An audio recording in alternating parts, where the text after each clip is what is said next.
Napoleon Bonaparte. Few names in history evoke such a powerful blend of awe, admiration, and controversy. He was a military genius, a reformer, and a man whose life reads like a gripping epic. Born in obscurity, he ascended to dizzying heights of power, reshaping the map of Europe and defying empires. But ultimately, he fell from grace, leaving behind a legacy that continues to inspire and provoke debate to this day. To truly understand Napoleon, we must begin where his story starts. In 1779, at just 10 years old, Napoleon left Corsica for the elite military academy in France, the École Militaire. Here he confronted yet another contradiction.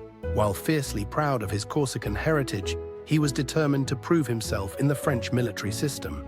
He excelled, showing particular strength in mathematics and history, skills that would serve him well in military strategy. By the age of 16, Napoleon graduated as an artillery officer, equipped with the discipline and intellect for leadership. But Napoleon's rise to prominence wasn't just due to talent. The world around him was also shifting in dramatic ways. In 1789, the French Revolution erupted, shaking the foundations of Europe and destroying traditional notions of monarchy and power. For a man like Napoleon, ambitious, calculating, and eager to make his mark, this chaos was the perfect opportunity. Napoleon's military career truly began in earnest during the Revolution. His keen mind and audacious leadership quickly caught the attention of France's revolutionary government. By 1796, at just 26 years old, he was given command of the French army in Italy. What followed would become one of the most astonishing military campaigns in history. Napoleon transformed a ragtag, under-equipped army into an unstoppable force, defeating the powerful Austrian Empire and securing key victories that expanded French territory. He employed tactics that were revolutionary in their precision and fluidity, combining speed, surprise, and decisiveness to overwhelm his enemies. But while Napoleon gained fame as a brilliant general, he also displayed shrewdness as a politician. His victories weren't just military triumphs, they were carefully crafted spectacles. By writing detailed reports for newspapers and commissioning paintings of his battles, Napoleon controlled public perception. He wasn't just a soldier, he was a hero in the eyes of the people. Napoleon's ambitions grew, and by 1799, France was in turmoil once again.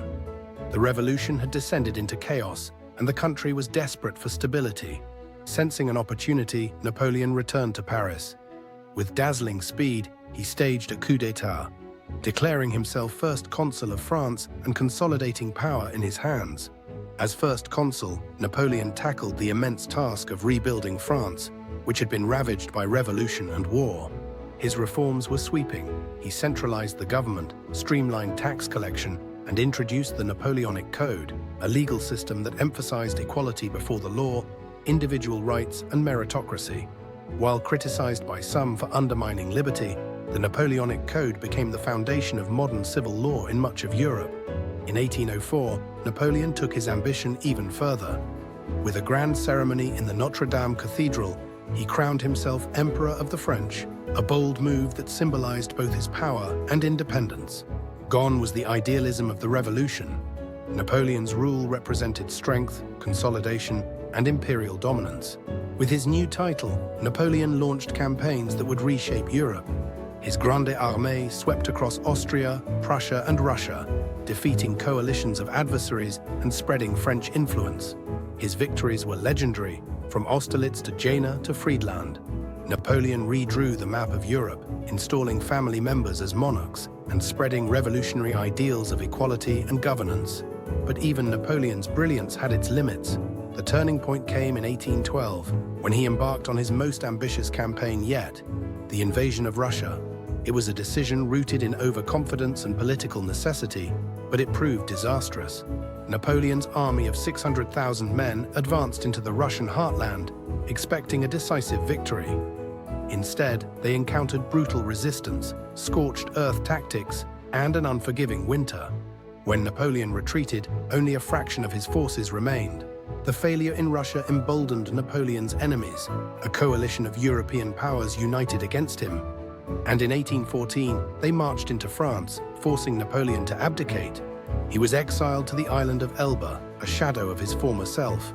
But Napoleon's story wasn't over.